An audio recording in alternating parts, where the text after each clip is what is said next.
Que a graça maravilhosa de Jesus continue abundante na sua vida e família. Amém.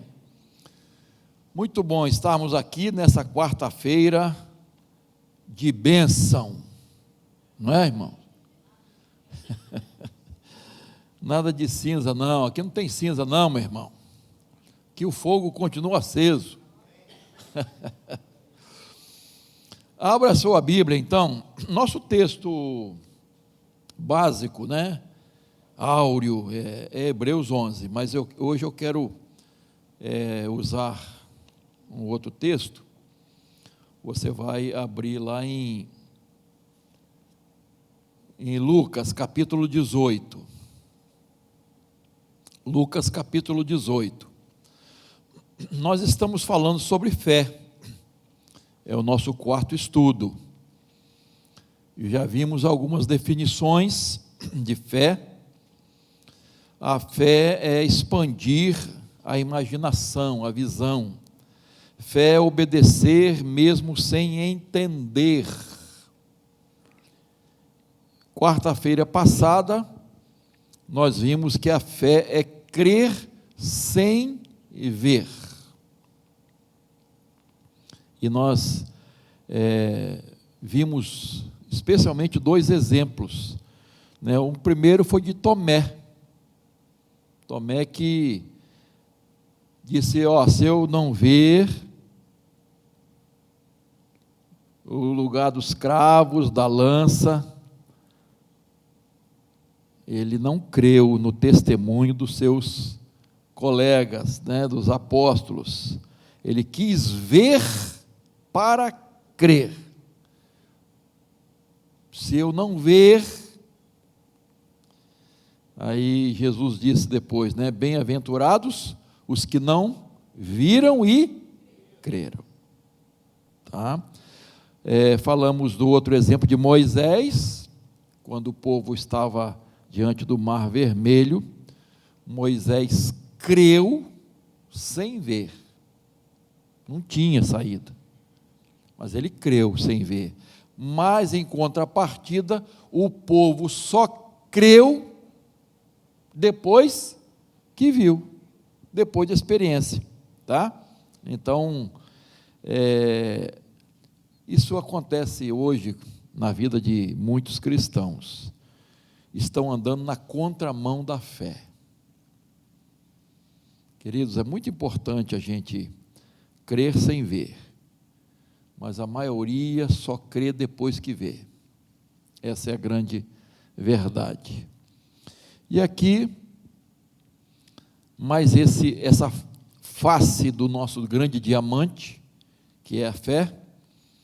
Fé é persistir mesmo sem sentir. Eu quero me basear em Lucas capítulo 18, tá? Então, diz assim, Lucas capítulo 18, verso 1 aí. Jesus lhes contou uma parábola para mostrar que deviam orar sempre e nunca desanimar. Em certa cidade havia um juiz que não temia a Deus, nem respeitava ninguém. Havia também naquela mesma cidade uma viúva que sempre o procurava, dizendo: julgue a minha causa contra o meu adversário. Por algum tempo ele não a quis atender, mas depois pensou assim: olha o próprio juiz dizendo, né? É bem verdade que eu não temo a Deus, nem respeito ninguém. Porém, como esta viúva vive me incomodando, vou julgar a sua causa, para não acontecer que por fim venha a molestar-me. Então o Senhor disse: ouça bem o que diz esse juiz iníquo, de iniquidade, né? Será que Deus não fará justiça aos seus escolhidos, que a Ele clamam dia e noite, embora pareça demorar, né? Pareça demorando em defendê-los. Embora, né? Digo a vocês que depressa lhes fará justiça. Contudo, quando o Filho do Homem vier, será que ainda encontrará fé sobre a terra? É interessante essa parábola, irmãos. Preste atenção como que Jesus encerra a parábola. Olha só. Quando o Filho do Homem vier, será que ainda encontrará fé sobre a terra? Aí encerra com essa pergunta. O juiz era iníquo, né? Não temia Deus, não se importava com ninguém, um homem justo, insensível. E só por causa da insistência dessa mulher, isto é, para ficar livre dela, larga do meu pé, chulé, quase que ele fala assim, né? Larga do meu pé, ele atendeu, julgou a causa dela. Sem nenhum interesse, sem nenhum amor, nada, só para se ver livre dela, porque era um juiz iníquo, isto é, de iniquidade, praticava iniquidade, era injusto, ele nunca se importava com ninguém, ele só se importava com ele mesmo. Mas Jesus usou essa parábola para mostrar-nos a importância da perseverança. E se você observar bem, a parábola começa assim, olha, Jesus lhe contou uma parábola para mostrar que deviam orar sempre e nunca desanimar. Então, Jesus, para ensinar isso, ele conta essa parábola. Veja bem, irmãos, Jesus fala da perseverança dessa mulher. Perseverou, perseverou, perseverou. Ela não via nenhum sinal de que ele poderia, algum dia, atendê-la. Não havia nenhuma manifestação, nenhum sinal, nenhuma evidência de que ele poderia ter misericórdia dela. E não teve mesmo, né? Só por causa da insistência. Mesmo assim, sem sentir nada para estimular a sua insistência, ela persevera, ela continua, ela continua, ela continua. Irmãos, criou-se uma mentalidade entre os cristãos, entre nós, preste atenção, que é preciso sentir. Preste atenção para você não me interpretar errado, tá? E até parece que o sentir é muito importante, é essencial, isso é imprescindível, é preciso sentir. Então, com todo o carinho que eu digo a vocês que estão aqui, quem está me assistindo, de longe, risque da sua vida, isto é, da sua vida de fé, da sua vida espiritual, essa palavra, sentir. Pode riscar. Pode riscar, sobre minha responsabilidade. Porque você não vai encontrar na Bíblia isso. Sentir. E, pelo contrário, fé não tem nada a ver com sentir. Lembra dos sentidos, né? Sensorial. Nosso sentido não tem nada a ver com nossos sentidos. Não tem nada a ver com sensação. Hebreus 11:1 diz que fé é o quê? É convicção. Fé é certeza. Onde está na Bíblia que diz que é preciso sentir? Não tem. As pessoas não crentes dizem assim: quando eu sentir, eu aceito a Jesus. Quando eu sentir um toque, quando eu sentir um arrepio, quando eu chorar, quando eu me emocionar, não tem isso na Bíblia. Claro que Deus usa nossas emoções, isso aí, claro que sim, mas em relação à fé, queridos, fé não depende de sentimentos. É isso que eu gostaria que os irmãos entendessem, porque nós não vamos encontrar na Bíblia, assim, quando você sentir, não vamos encontrar, pelo contrário, só fala de crer, crê no Senhor Jesus Cristo e será salvo, Atos 16, 31, Deus amou o mundo de tal maneira que deu seu Filho unigênito, para que todo aquele que nele crê, mas tem, onde está sentir aqui, tá? Se creres, verás a glória de Deus, João 11:40, quem ouve a minha palavra e crê naquele que me enviou, tem a vida eterna, não entra em condenação, mas já passou da morte para a vida, João 5:24, mas a todos quantos o receberam, olha só, deu-lhes o poder de serem feitos filhos de Deus, a saber, aos que creem no seu nome, João 1:12, queridos, vou parar aqui, não fala de sentimento, fala de fé, convicção, decisão. Nós precisamos aprender a não depender de sentimentos.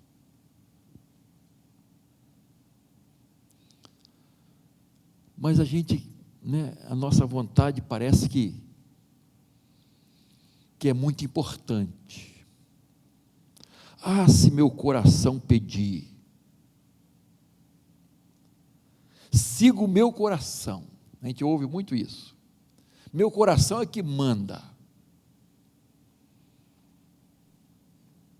É um sentimento mais forte do que eu. Já ouviu essa frase? É uma paixão mais forte do que eu.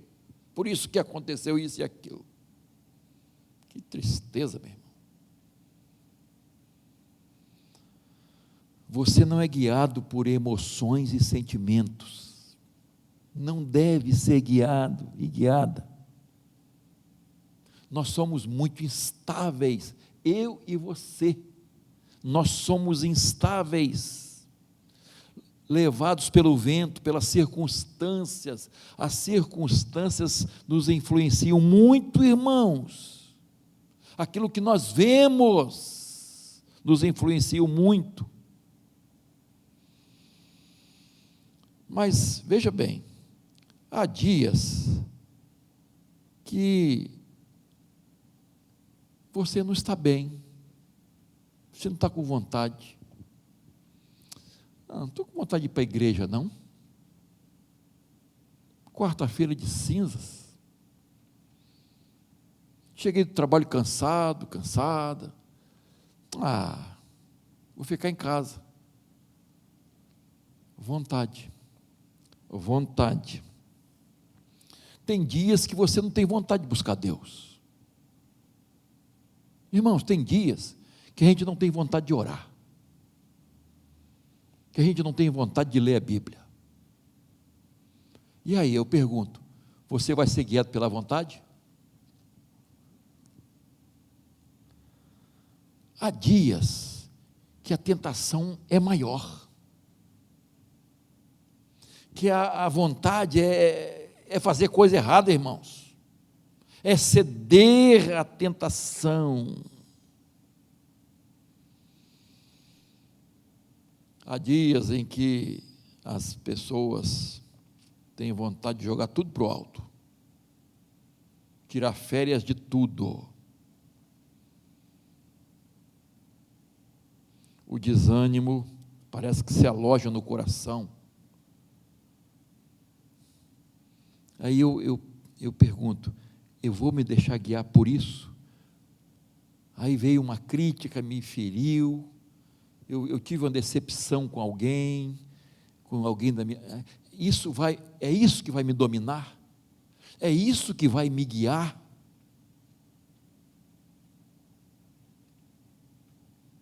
Dá vontade de abandonar tudo, jogar tudo para o alto, chutar o balde, como diz o outro, jogar a toalha.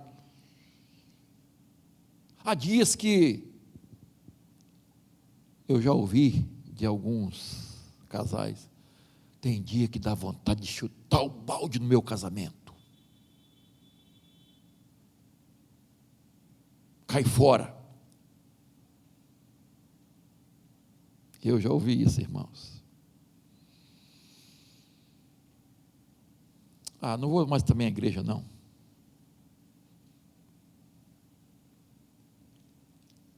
Você vai sempre para o trabalho satisfeito? A não ser que você tenha ficado um tempo desempregado, né?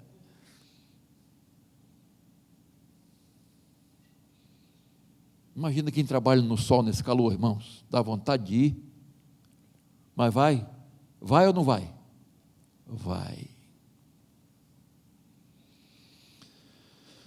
Às vezes é um negócio, é estudo, é um sonho, um alvo, um desafio, um objetivo, que a gente precisa ter persistência e dá vontade de desistir. Cristolândia, tem dia que dá vontade de desistir, de ir embora, chutar o balde. Chega disso, estou cheio. Tem dia que surge um pensamento assim. Mas eu vou ser guiado por esse sentimento, por essa vontade?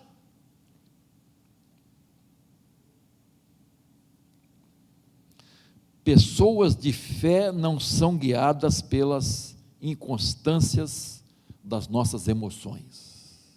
Nós somos inconstantes.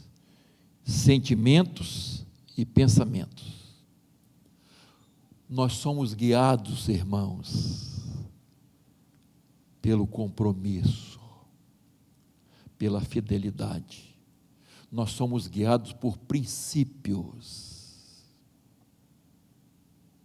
Nós somos guiados por votos, por propósitos que fizemos diante de Deus.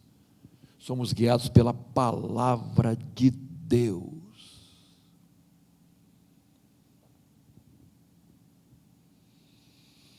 É importante, queridos, a gente não só entender isso, mas praticar. Nós precisamos nos conhecer. Eu vou ser guiado, eu vou me deixar levar por essa emoção, por essa tentação, por esse momento de prazer.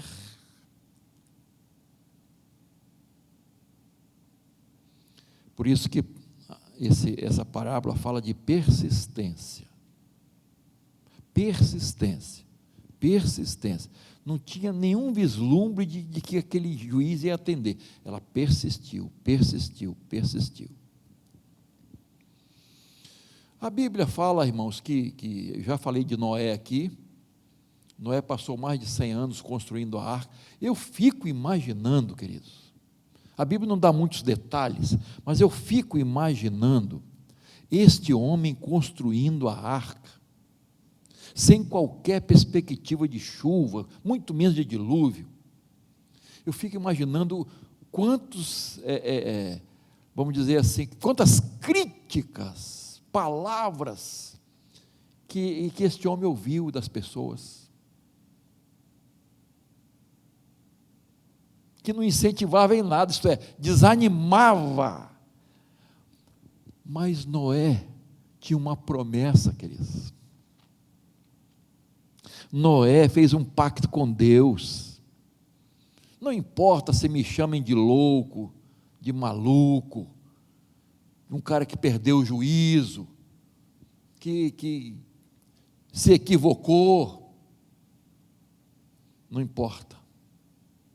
Noé não ficou murmurando, nem reclamando, nem ficou aborrecido com aquele pessoal, não deixou aquelas críticas desanimarem a sua missão, não duvidou da sua missão, porque, veja bem, às vezes, de acordo com as circunstâncias, será que foi isso mesmo que Deus disse? Está tudo assim, não está acontecendo nada. Será que é isso mesmo que eu tinha que fazer, que eu tenho que fazer? Noé fez uma aliança com Deus. Deus prometeu que ia salvar sua família e as espécies. E ele perseverou, não foi um dia, nem um mês, nem um ano. Foram mais de 100 anos. Você pode imaginar isso, irmãos? E outra coisa, ele era o único justo. Você pode imaginar todo mundo indo numa direção e só Noé, gente, sozinho, só Noé.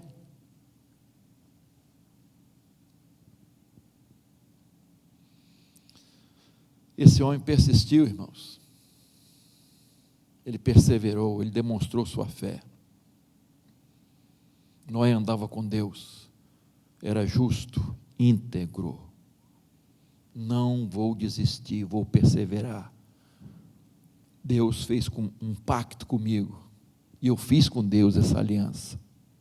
Então eu não vou me deixar guiar pelas emoções, pelos sentimentos, pelas circunstâncias, pelo proceder das pessoas que me cercam, pela opinião dos outros, que às vezes a gente irmãos, às vezes tem coisas que as pessoas fazem conosco que nos afetam muito, que nos ferem, que machuca. Às vezes é uma palavra, machuca, vai lá na alma, irmãos. Mas você vai ser guiado pelos outros, pelo que os outros estão dizendo?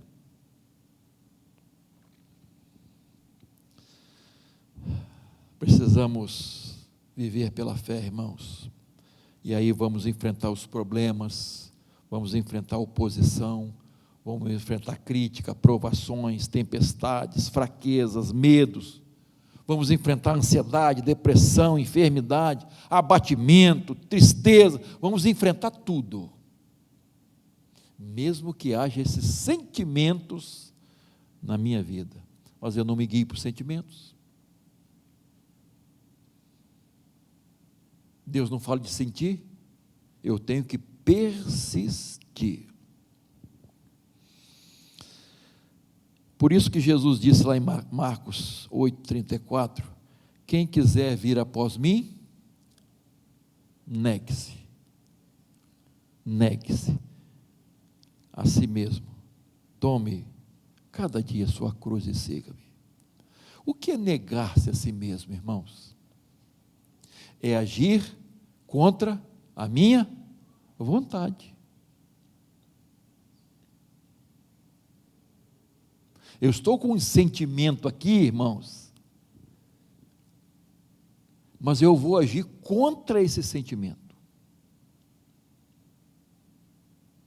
Os irmãos estão percebendo que não é sentir, a Bíblia não fala de sentir. Fé é agir contra nossos sentimentos, é persistir mesmo sem sentir. Amém? Muito bem. Mais uma definição de fé, temos mais um tempinho ainda. Fé é esperar contra a esperança. Agora você vai lá em Romanos 4,18, por favor. Romanos 4,18. Esse texto é muito interessante, irmãos.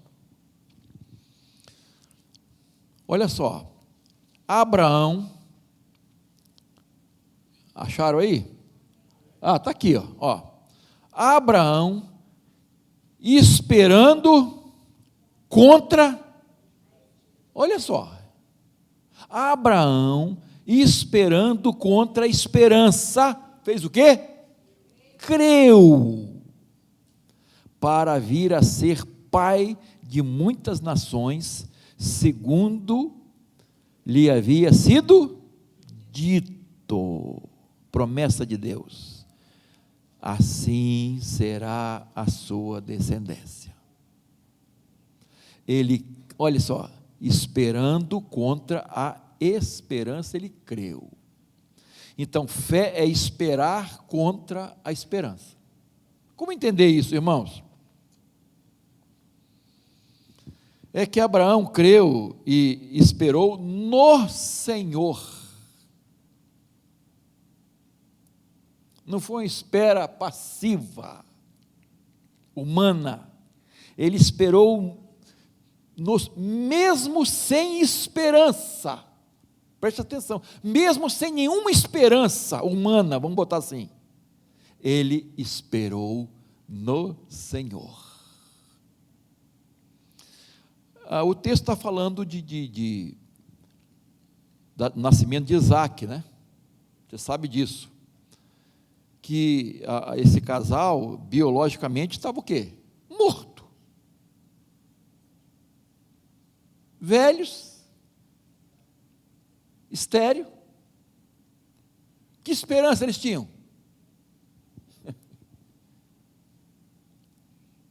Mas creram no Senhor, esperaram no Senhor, incapazes de gerar filho, mas esperaram no Senhor. Então, esperando contra a esperança, creu. O teólogo Calvino, comentando esse versículo, ele fala de dois tipos de esperança, ele define assim, ele disse assim, primeira esperança é a esperança natural, carnal, circunstancial, e a segunda é esperança espiritual, é o dom de Deus, é a fé. Eu gostei dessa definição dele. O Salmo 40, verso 1, esperei com paciência, confiadamente pelo Senhor, ele se inclinou para mim e ouviu o meu clamor, isto é, coloquei toda a minha esperança no Senhor. Você está esperando em quem? Nós estamos esperando em quem, irmãos? A nossa esperança está em quem?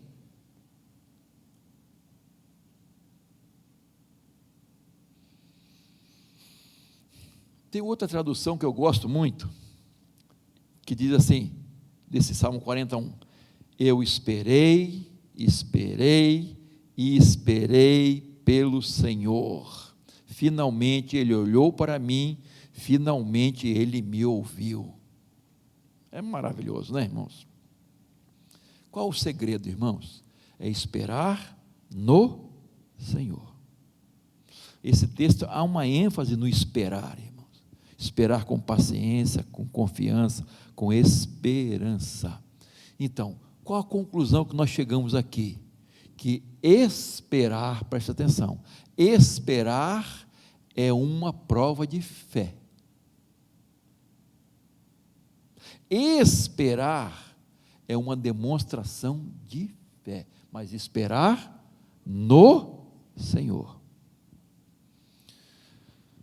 A maneira como você se comporta na sala de espera da vida, você vai demonstrar fé ou não? Queridos, ninguém gosta de esperar, não é? Você gosta de esperar? No trânsito, por exemplo, você gosta? Fila de banco, você gosta? Na época de feriadão, você vai para o mercado, você tem um monte de gente com carrinho cheio, uns 10 na sua frente, você gosta de ficar ali esperando, que legal, que coisa maravilhosa. Cirurgia pelo SUS, ano que vem, você gosta de esperar? Alguém gosta, está precisando já? Esperei com paciência pelo Senhor. dá a ideia, irmãos, que não devemos ficar pelo Senhor, olha só, esperar pelo Senhor. Para mim é a ideia seguinte: eu não posso andar antes de Deus e nem à frente de Deus. Eu tenho que andar junto com Deus. Então eu tenho que esperar pelo Senhor. Eu não tenho que ir à frente. Eu não tenho que me virar. Eu tenho que acertar meu passo com Deus, ou os meus passos com Deus. Eu tenho que acertar meu tempo com o tempo de Deus, porque o tempo de Deus é perfeito. Eu gosto de dizer para os noivos, no curso de preparação para o casamento, de imediato assim, eu digo assim, há 3 bases para o casamento. Primeira, a vontade de Deus. Você tem que ter convicção da vontade de Deus, meu irmão. Segundo, amor verdadeiro. Não é paixão romântica, que vem e vai. Amor verdadeiro. E amor verdadeiro não é só romantismo, é compromisso. Compromisso. E é decisão. É decisão. E o terceiro é tempo de Deus. A hora certa para se casar. Tem muita gente se dando mal porque se casou na hora errada. Bota tudo a perder, porque não esperou o tempo de Deus.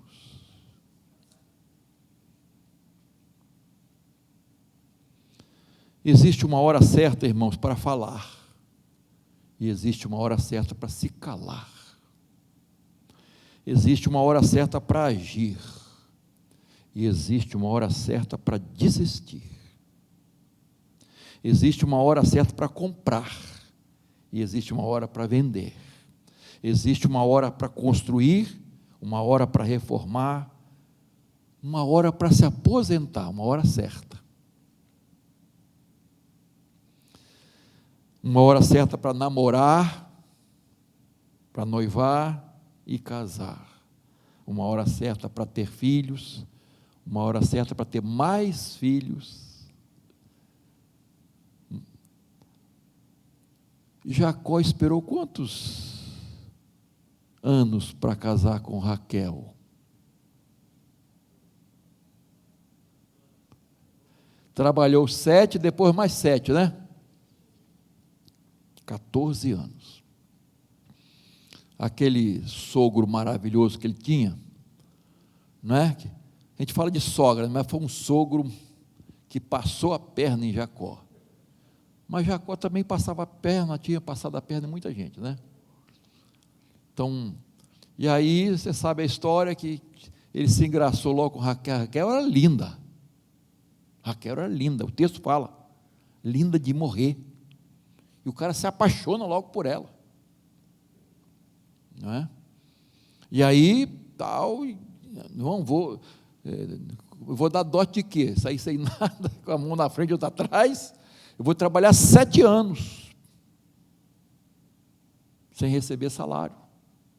Beleza, trabalha. No dia do casamento, não tinha luz assim, né? Tudo escurinho, tudo coberto, e ele vai para a sua tenda com Lia. Por isso que o pessoal fala que Jacó não sabia ler, né? Não é? Jacó amava quem? Raquel e não Lia.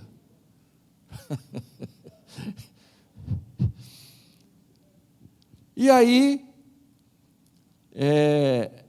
depois no outro dia, fato consumado, aí o sogrão disse, a nosso costume aqui é outro, meu amigo, primeiro tem que ser a primogênita, primeiro, E eu fico imaginando Jacó como deve ter ficado, né, irmãos? Aí o sogrão diz: calma, vamos fazer o seguinte, vamos deixar essa semana aí, passar essa semana de festa, porque era churrasco 7 dias, vamos deixar passar essa semana de festa e tal, e aí depois a gente faz o seu casamento com Raquel, e você, o casamento não foi depois dos 14 não, foi 7, depois da festa, ele se casou com Raquel, e aí depois trabalhou mais 7 anos, ele se comprometeu em fazer isso. Mas olha, diz o texto que esse tempo passou assim voando, pelo amor que ele tinha. Esses 7 anos passaram rapidamente. Então, irmãos, esperar é uma atitude de fé. Esperei com paciência no Senhor. Às vezes nós somos tentados a dizer a Deus: Senhor, age logo, Senhor. Senhor, por que isso está demorando? Parece até que nós sabemos o que é melhor para nós. Se apressa, Senhor. O Senhor está atrasado comigo. Por que o Senhor não responde a minha oração? Por que não vem essa cura, essa solução para o meu problema, para a minha causa? Nosso relógio não é o de Deus, irmãos. Nosso calendário, nosso tempo não é de Deus. Noé, voltando a Noé, mais de 100 anos ali. Abraão esperou, sabe quantos anos depois que recebeu a promessa de Isaac? 25 anos. Cadê essa promessa que não chega? O povo de Israel lá na escravidão esperou quanto tempo? 400. Somar tudo quando chegaram lá dava 430. Olha, gente, isso é muito tempo, irmãos. Moisés, irmãos, passou 40 anos no deserto. 40 anos. Depois que ele foi libertar o povo e guiou o povo por mais 40 anos. Jesus começou o seu ministério com 30 anos, irmãos. Agora eu fico pensando em José, queridos. Teve aquele sonho de Deus, ele sabia que era sonho de Deus, mas tudo estava dando errado. Que esperança é essa? Tudo dando errado, queridos. Foi para a prisão, foi traído, enfim. Fico pensando em Davi, queridos. Davi só começou a reinar com 30 anos, queridos. Mas quando ele foi ungido quando? Quando era bem novinho, rapazinho, né? Lembra lá na casa do seu pai e tal, só que Samuel chega lá, enfim, foi ungido, recebeu a bênção, mas não o trono. Irmãos, nós precisamos aprender a esperar no Senhor, a ter esperança no Senhor, a não perder esperança. Ah, pastor, mas o senhor não sabe da minha vida, o senhor não sabe do que eu estou passando, a luta. Não sei não, mas Deus sabe. Mas não, tem um ditado que fala assim, não troca os pés pelas mãos, né? Não se adiante não. Está lembrando de alguém que se adiantou, que a promessa estava demorando? Quem que se adiantou? Um casal? Abraão e Sara. Essa promessa está demorando muito. Vou dar um jeito. Sara, vamos dar um jeitinho aqui, vamos pegar uma serva e a gente vai ter filhos através da serva. Irmãos, aquilo deu um problema na casa, no casamento deles, porque tentaram passar à frente de Deus, apressar Deus. Deus tinha tudo planejado. Na hora certa, no momento certo, mas quiseram se adiantar. Irmãos, a vontade de Deus é boa. Pastor, é tão difícil entender isso, porque a nossa vontade, o nosso tempo é tudo diferente. Preste atenção, meu irmão, minha irmã. A demora está no propósito de Deus. É duro ouvir isso, né, irmãos? A demora está no propósito de Deus. Sabe por quê? Porque esperar é um ato de fé. Esperar é um ato de fé. Persevere em oração, obedeça a palavra enquanto você estiver esperando, não murmure, não duvide, não se desespere, não tente dar um jeitinho como Abraão, não seguir pelas circunstâncias, espere. Tem umas frases aí que falam assim: apressado come cru. Passa mal, né? A pressa é inimiga perfeição. Vai devagar para chegar depressa, longe. Vai devagar. Tem uma frase muito legal que diz assim: perca um minuto da vida, mas não perca a vida no minuto. A gente tem que aprender a andar nos passos de Deus, irmãos. A esperança natural é horizontal, é circunstancial. A esperança espiritual é vertical, é para com Deus. Essa é a esperança verdadeira. É olhar para Deus, é olhar para Deus com fé. O Salmo 37 diz: descansa no Senhor e espera nele. Então, enquanto você está esperando, meu irmão, descansa. É outra coisa difícil, né, irmãos? Descansar no Senhor. A gente, nessa agitação toda, quer tudo para ontem, né? Esperar no Senhor, descansar. Fez o que tinha que fazer, meu irmão? Descansa. Nós não temos o controle das coisas. A gente gosta de estar no controle. Mas a maioria das coisas, irmãos, da nossa vida, que envolve a nossa vida, nós não temos o controle. E quando não temos o controle, o que devemos fazer? Esperar no Senhor. Fiz o que tinha que fazer, minha obrigação. Agora, eu vou esperar. Porque esperar é um ato de fé. Esperar no Senhor. Amém? Que Deus nos ajude, irmãos, a praticar isso. Eu sei que eu estou falando de coisas que são grandes desafios para nós, tá, irmãos? Grande desafio, mas quando a Bíblia fala de viver pela fé, é desafio, querido, é desafio. Então vamos enfrentar esses desafios e vamos viver pela fé, amém?